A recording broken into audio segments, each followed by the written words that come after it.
வணக்கம். நம்ம தலைவர் பேசுகிறேன். இன்னைக்கு திருநெல்வேலியில் அமித்ஷா ஒரு பெரிய மீட்டிங் ஒன்று நடத்தினாங்க. அதாவது பூத் கமிட்டியுடைய மீட்டிங், அவங்களுடைய பூத் கமிட்டி மீட்டிங் எல்லாத்தையும் பேசி நடத்தினாங்க. அதில் எல்லாரும் பேசினாங்க. அதில் அண்ணாமலை ஒரு பேச்சு பேசினார். எடப்பாடி பழனிசாமியை முதலமைச்சராக்குறது மட்டும்தான் எங்களுடைய குறிக்கோள் அப்படின்னு சொன்னார். இது ஏன் இப்படி அதிரடியாக அந்த வார்த்தையை விட்டாருன்னு தெரியல. ஏன்னா எடப்பாடி பழனிசாமி வேணாம், கூட்டணியே வேணாம் அப்படின்னு சொல்லிக்கிட்டு இருந்தவர் அவர். இப்போ என்னடானா கூட்டணியானவன ஒரு தலைவரை மாற்றினோன்னு எடப்பாடி பழனிசாமியை முதலமைச்சராகிறது என் கூட்டணியே இருக்கு அப்படிங்கிற மாதிரி ஒரு போடு போட்டாரு. கூட்டத்திலே போட்டாரு. ஒரே கரகோஷமா இருந்தாங்க. வெளியில அப்படி இப்படின்னு பேசினாங்க. முதலமைச்சரா எடப்பாடி பழனிசாமி எப்படி ஆக்குவீங்க? என் கேள்வி அதே. நீ ஆக்குறது ரைட்டு, உன் கூட்டணியில் இருக்கக்கூடிய ஆளு ரைட்டு. அண்ணாமலை சொல்றீங்க, நயினார் சொல்றாரு, அமித்ஷா சொல்றாரு, மோடி சொல்றாரு, இன்னும் 2 பேரோட சொல்லிட்டு போங்க வேணாங்கள.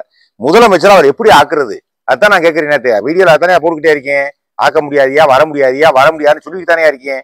இன்னைக்கு இதை பேசின உடனே திமுகவுக்கு நீங்க ஆதரவா பேசி திமுக பணம் வாங்கிட்டு பேசுறோம்னு பல பேர் போன்ல பேசுறாங்க, பல பேர் கமெண்ட் பேசுறாங்க. யாரு காசு கொடுக்குறது எனக்கு தெரியலையே. எனக்கு ஒன்றும் 4 மாதத்துக்கு முன்னாடி தொகுதியா போனோம். ஒரு 25 தொகுதிக்கு போனோம் தெரியுமா? 25 தொகுதி போய் ஒரு 30-40 செலவு, எங்க காசு செலவு. அதுல திமுக கூட வராதுன்னு கருத்து கணிப்பு சொன்னா அப்ப அண்ணாமிக்கிற எனக்கு காசு கொடுத்தானா? அண்ணாமிக்கிற காசு கொடுத்தானான்னு சொல்றேன். பாரதிய ஜனதா போன பாராளுமன்றத்தில் வரும்னு சொல்லி இப்ப எல்லா ஊருக்கு பேசினேன். இதுல டிவியில கூட பேசினேன், நம்ம யூடியூப் சேனல்ல பேசினேன். யார் பாரதிய ஜனதா காசு கொடுத்தானா? ஆரியா கொடுத்தது காசு எதுக்கு எடுத்தாலும் உங்களுக்கு இதே புத்தி தானையா? வேற புத்தியே உங்களுக்கு வராதா? வேற நல்ல கருத்து எதுக்கு சொல்றாங்கிற விட்டு நீ நம்ம ஏணி முறைனா நோனி முறைஞ்சினா காசுக்கு நான் காசுக்காக பேசல. யாரு எனக்கு காசு கொடுக்குறது?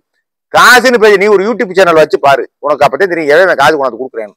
உன் பகுதி அப்பத்தே என்னன்னு தெரியும். யூடியூப் சேனலோட சக்தி என்ன, இதுல எப்படி காசு கொடுப்பேன் என்ன ஏதுன்னு அப்பத்தே தெரியும் உனக்கு. நீ கட்சி ஆரம்பிச்சாத்தே தப்பா தெரியும். ஒரு யூடியூப் சேனல் ஆரம்பிச்சிரு, அப்பதான் உனக்கு தெரியும் எவன் காசு கொடுக்குறேன், எவன் கொடுக்கல, இது வெட்டி வேலையாவோட இருக்கு, வீண் வேலையாவோட இருக்குன்னு அப்பத்தே உனக்கு புரிய வரும். காசு வாங்கி யாரு பேசுன்னு தெரியுமா?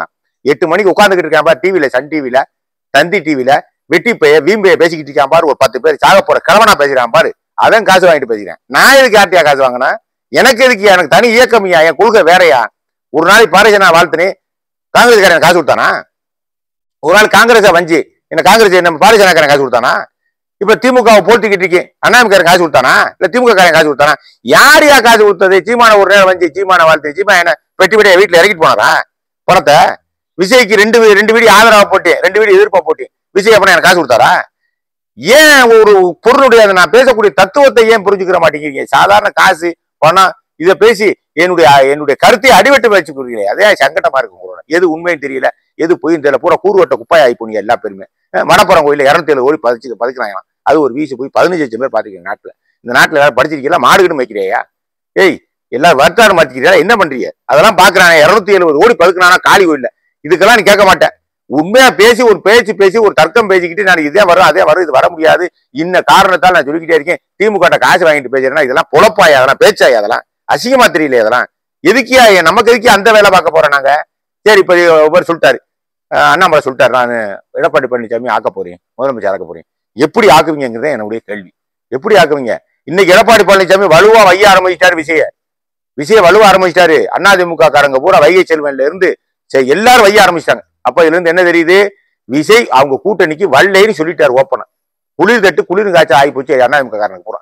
அதனால இன்றையிலிருந்து ஓவரா சினிமா உலகத்துல ரிட்டையர் பூரா அரசியலுக்குள்ள வர்றாங்க. இது சின்ன செடி அப்புறம் மரமாகி பழுத்து காயாகி பழமாகி பழைய பல்லவியா பாட ஆரம்பிச்சாங்க எல்லா பேரும். ஆர்வி உதயகுமார் எல்லா பேரும். இவங்களுக்கு புரியல, ஆட்சிக்கு வர முடியாது போய் தெரிஞ்சு போச்சு. அதனால இந்த புலம்புல இருக்குன்னு நான் சொல்ல வரேன். புலம்பாதையா? ஏன் புலம்புற? விஜய் வல்லைன்னு ஏன் புலம்புற? அப்போ உனக்கே தெரிஞ்சு போச்சு நம்ம அதிமுக திருப்பி ஆட்சிக்கு வர முடியாது. விஷய குறை சொல்லி பேசிட வேண்டியதே. இவ்வளவு நாள விஷயம் பேசாம மட்டும் தெரிவிக்கிட்டே இருந்தாங்க. இவ்வளவு நாள பேசுறதே இல்லை விஷய. பாருங்க, திமுக மட்டும் பேசிட்டு இருந்தாங்க. இப்ப விஷயம் சேர்த்து அடிச்சிட்டாங்க. எல்லா கூட்டம் போட்டு பூக்கூட்டம் போட்டு பேசி விஷயம் சேர்த்து மட்டம் தட்டிடுறது, திமுகவை சேர்த்து மட்டம் தட்டிடுறது அப்படிங்கிற முடிவு கொண்டாங்க. எது எப்படி இருந்தாலும் சரிதான், என்ன கணக்கு போட்டாலும் சரிதான். என்னுடைய கருத்துல மாற்றமே வரப்போறது இல்லை. அதை பாத்துக்க. ஏன்னா நான் எல்லாம் தெரிஞ்சுதான் நான் சொல்றேன். நான் திமுகவுக்கு ஆதரவா இருக்கனா இல்லையாங்கிறத அது ஓம் முறையே வச்சுக்க. காசு 1 கோடி கொடுத்தேன், 2 கோடி கொடுத்தேன், 4 கோடி கொடுத்தேன், அதெல்லாம் உன் கணக்காவே இருக்கட்டும். அதெல்லாம் நான் கருத்து சொல்ல விரும்பல. ஆனா திமுகவை ஆட்சியில இறக்கிட்டு அதிமுகவை கொண்டு ஏத்துவின்னு அண்ணாமலை சொன்னாரு. எப்படியா ஏத்துறது? எப்படி ஏத்துறது? அண்ணாமலை பழனிசாமி வந்தா கொடி கட்டி பறந்துருமா நாடு? நான் கேட்கிறேன். தேனாறு பானாறு ஓடிடுமா? ஏற்கனவே அவர் ஆளலையா பழனிசாமி? 5 வருஷம் ஆண்டாடுற 4 வருஷம் என்ன நடந்துச்சு? எங்க சிவகங்கையில இருந்து எங்க ஊர் வரைக்கும் 30 கிலோமீட்டர் ரோடு, மாநில சாலை, மாநில தெரிஞ்சாலே அகலப்படுத்துறாங்க. வெறும் குண்டு குழிமா போட்டாங்க. 6 மாசம் எலெக்ஷன் இருக்கு. 6 மாசத்துல டெண்டர் ரூபா 100 கோடி வெறும் குண்டு குழிமா போடுறேன்.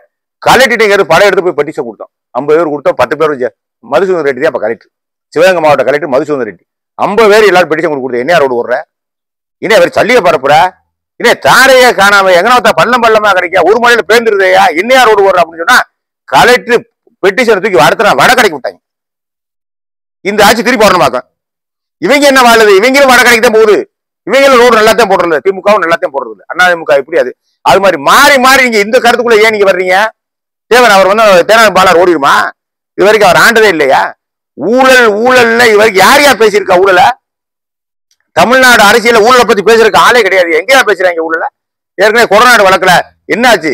ஸ்டாலின் தான் காரணம், அவர் தான் காரணம், இவர் தான் காரணம், எடப்பாடி பழனிசாமி தான் காரணம் சொல்லி ஸ்டாலின் பேசிக்கிட்டு இருந்தார் இல்லையா? இப்ப எங்கேயா அந்த பேச்சை காணா? பேச்சே இல்லையா? பேச்சா ஊழல பத்தின பேச்சு தமிழ்நாடு அரசியல் எங்க இருக்கு? எதுவுமே கிடையாது. ஆக மொத்தம் என்ன ஊழல்ல நீங்க பார்ட்னர் நான் சொல்றேன். அதிமுக திமுக பார்ட்னர் ஆயிட்டீங்க. அப்புறம் ஆட்சி மாற்றம் எங்களுக்கு தேவையில்லையே.